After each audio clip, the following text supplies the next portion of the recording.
Hello, I'm Todd Inman. I'm the board member on scene, and we'll be briefing tonight where we're at in the investigation in regard to the CRJ accident with the Sikorsky helicopter. Let me just start with, as usual, our hearts go out to all the families of the victims. In fact, I just spent the last several hours with them before we came here, and I apologize that we had to move this back. But they are one of our primary concerns, along with making sure we get factual information out. They are having it's a hard time for them, obviously. And we want to do everything we can to make sure they get the most accurate information and factual. And has always been at the core of the NTSB mission, our job is to just come out with the probable cause, but then more importantly, make recommendations so that this type of tragedy never occurs again. So today, I know yesterday you saw the chairman, myself, and all the board members here. I just want to let you know they are still actively involved with this. We're just trying to make sure we're dividing and conquering. The chairman and I have had multiple conversations today. She's helped out a lot in making sure we're getting the investigative needs we have. And she's at the command post right now working with some of our people. I'd like to start by just thanking the first responders. When this first happened, a unified command was set up, and we had a lot of important people that came and worked with us. In Virginia, the Fairfax County Fire and Rescue, Fairfax County Fire and Rescue Department, Arlington County Fire and Rescue, Arlington County Emergency Management, Arlington Police, Alexandria City Fire, Alexandria Police, Virginia State Police, the NCR Incident Management Team, the Virginia Department of Emergency Management, the Virginia Department of Transportation, the Virginia Senator Warner's office, MWA's Fire and Rescue Team, MWA Police. A special shout out to every one of them. MWA has been amazing in helping and working with us, and we're truly appreciative. Along with DC Fire and Rescue, just extraordinary taking the lead. Prince William Fire and Rescue. In Maryland, the Montgomery Fire and Rescue, Prince George's Fire and Rescue, Charles County Fire and Rescue, Baltimore Fire, Baltimore Police, Anne Arundel Fire Department, Maryland State Police, Maryland Natural Resource Police, MPD, DCFD, from the federal side, the U.S. Coast Guard, U.S. Army, U.S. Air Force, FBI, Secret Service, Customs and Border Patrol, Park Police, DOD, Naval District Washington, American Medical Response, and yes, the U.S. Department of Labor. All of those have been amazing partners and are one of the reasons why that this investigation continues to progress the way we want it to. As I said, we did family briefings last night, and today there are over 100 family members that are now in the area receiving briefings, and as part of a legislative requirement, receiving family assistance. They have been briefed by the medical examiner, the fire chief, NTSB chairman, and myself, along with the family assistant unit from PSA Airlines. In regard to NTSB staff, all staff are now on scene that have been requested, and I want to point out one specific staff member, because we're doing a joint NTSB and DOD investigation. The NTSB actually has a Black Hawk certified pilot on staff, on our personal staff, based out of Alaska. Once we realized the dynamics and the intricacies of the Black Hawk, we have brought that member in. They are on scene now, providing direct technical assistance to the NTSB. Now, it does not mean that the DOD is not working and helping with us, but in order to maintain our independence, we have our own Black Hawk certified pilot in the working group for helicopters. Regarding salvage at this point, the Navy Supervisor of Salvage is conducting salvage operations at the current time. Barges are en route from Virginia Beach, and we anticipate them to be on scene early tomorrow morning. After their arrival, they will be secured and located, and then significant salvage operations will continue. They are ongoing right now, but this will be the main lifting. It's being done in conjunction with the DC Medical Examiner's Office in order to make sure simultaneously that any additional victims are recovered and immediately turned over to them for identification and returned to their families. SupSal, which is the supervisor of salvage, is also conducting a debris mapping right now. This will help in our post-accident analysis of how the machine actually reacted to the incident. It'll also help us with understanding some of the airworthiness and crashworthiness and human factors. We have right now two distinct debris fields. One that houses the Sikorsky, which is in comparison to the CRJ, a little bit smaller. The CRJ is in another distinct area, and we consider a little bit larger. The good news is, based upon the initial mapping, while there are some small aspects of that debris field, there are large chunks that will be easily recoverable, and it will aid in the investigation when we bring it into the secured facility that will be located here on MWA. That will help us in the close proximity to be able to review and evaluate. Yesterday, we outlined for you a number of groups that have been stood up. A few of them in particular I want to call out, although every one of them have been working very hard. For your edification, the ATC group, Air Traffic Control, has been conducting interviews today. They're ongoing tonight. They will be ongoing for probably the next few days.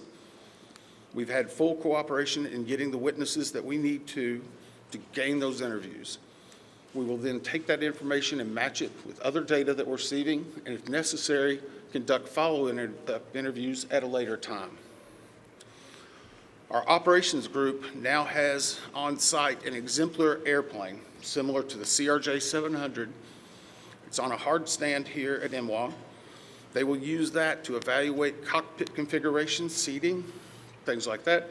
So whenever the salvage comes up, we're able to use an exemplary aircraft to match it against examples such as where maybe switches are, navigational aids, electronics. It is almost the exact same configuration as the incident aircraft. I want to clarify one thing. There's been a lot of questions and discussion regarding manifest. Let me make this very clear. The NTSB will not and has not released a manifest. We have not in our history, not in our past. We will not be in this accident. In fact, there's specific congressional language that whenever it is in our possession, it is not available through the Freedom of Information Act. It will not be included in our report. We will not be putting any names of any of the victims. Any release of that information will come from other individuals or groups. Regarding the recorders, as many of you saw last night, we recovered from the CRJ 2 separate recorders. One was a FDFR, that is a flight data recorder, FD. That was actually in what we consider good condition. As part of that process, it was soaked in alcohol overnight.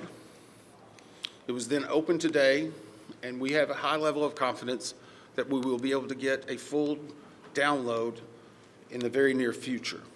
Now, once we do have that download, we will not be releasing immediately the information regarding it. We will have to go through, correct the data sets, make sure they're synchronized. This has approximately up to possibly 2,000 data points. Is that right, Bryce? So all of that has to be synchronized and looked at. It's a very laborious practice. It takes a lot of time. Regarding the CRJ's cockpit voice recorder, once it was recovered and opened, we found that it had water intrusion. That is not uncommon. It is not an unusual event for us to receive a recorder with water intrusion. We deal with that all the time. Our recorders division is one of the best in the country, in the world actually, and we have recorders sent everywhere, so there's a step. The CVR was soaked overnight in ionized water.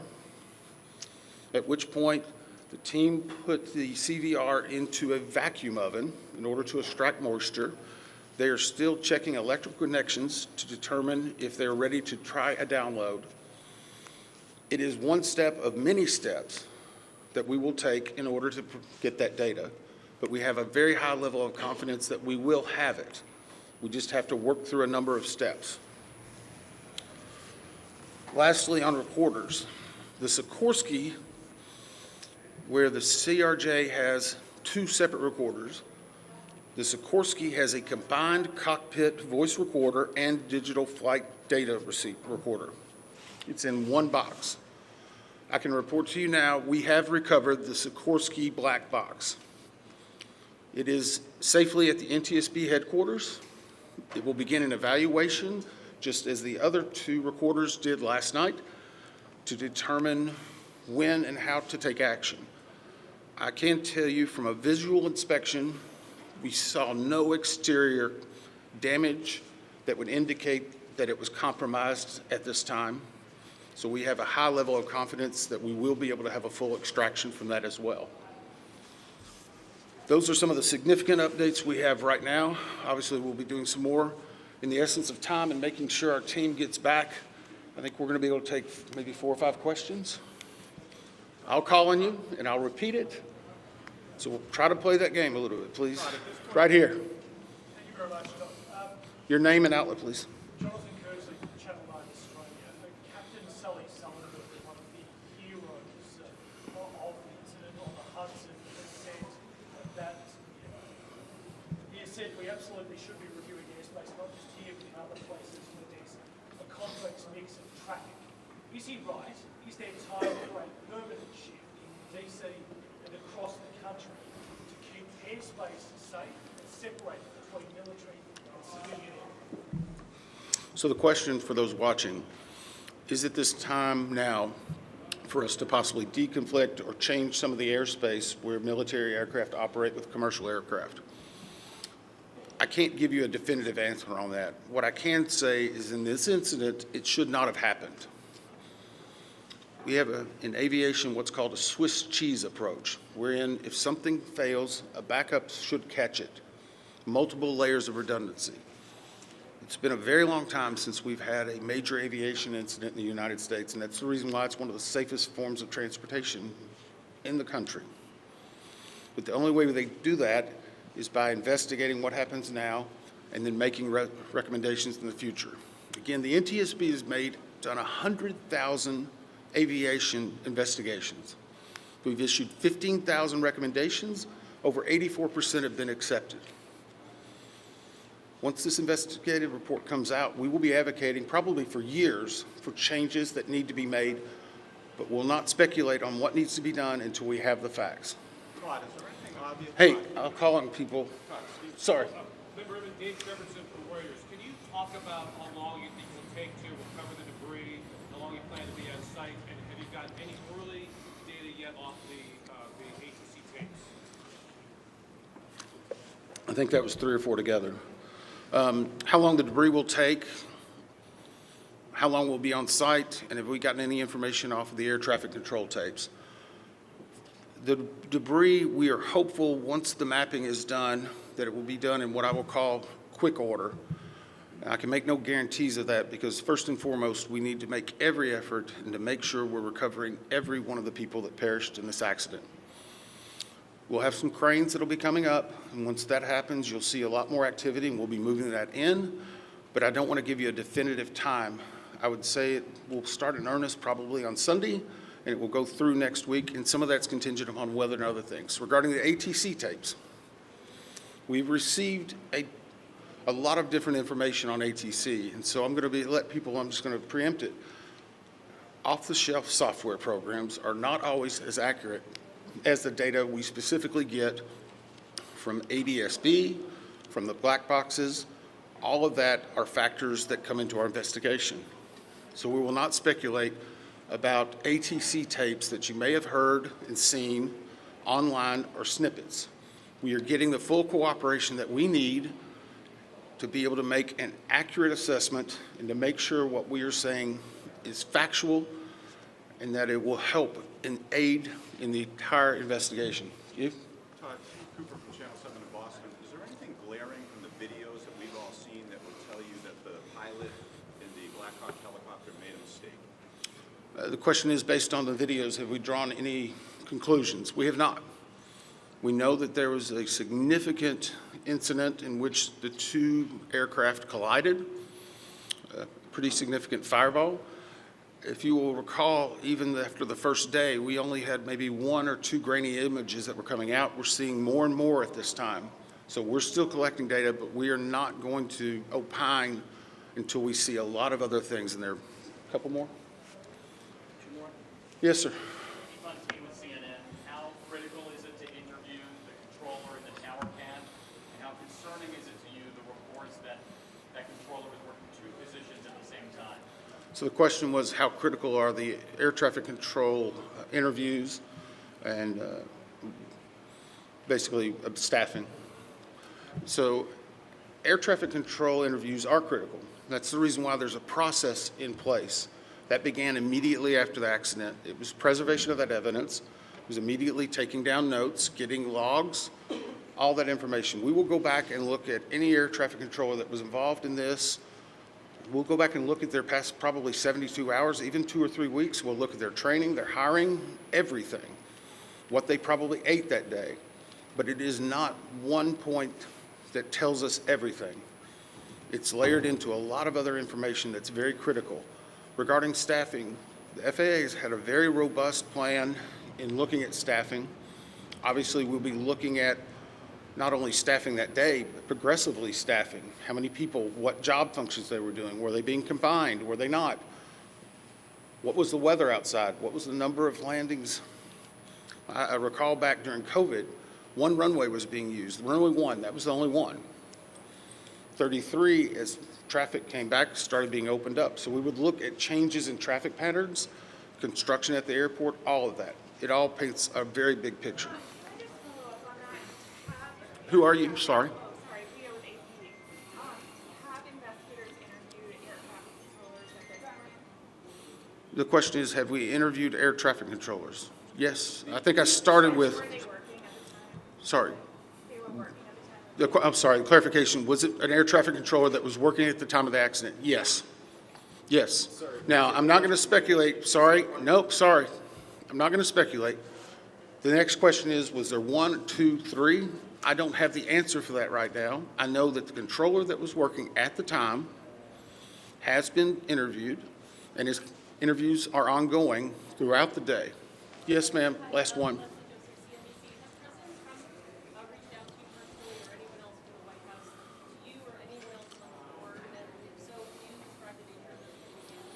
The question is anyone from the White House reached out to me or other board members? I won't speak for other board members. I know that the chair did a briefing yesterday. It was publicly discussed and gave some information. I have not received any contact. I'm going to go back to something we talked about earlier. The NTSB is an independent bipartisan board. 58 years as the gold standard. Our job is to find the facts. But more importantly, our job is to make sure this tragedy doesn't happen again, regardless of what anyone may be saying. Our investigators never want to see this happen again, and I never want to have to go back and brief another set of family like that. Thank you. Thank you very much. Thank you very much. Thank you for watching. Make sure you subscribe to our YouTube channel and watch more videos from News Channel 20.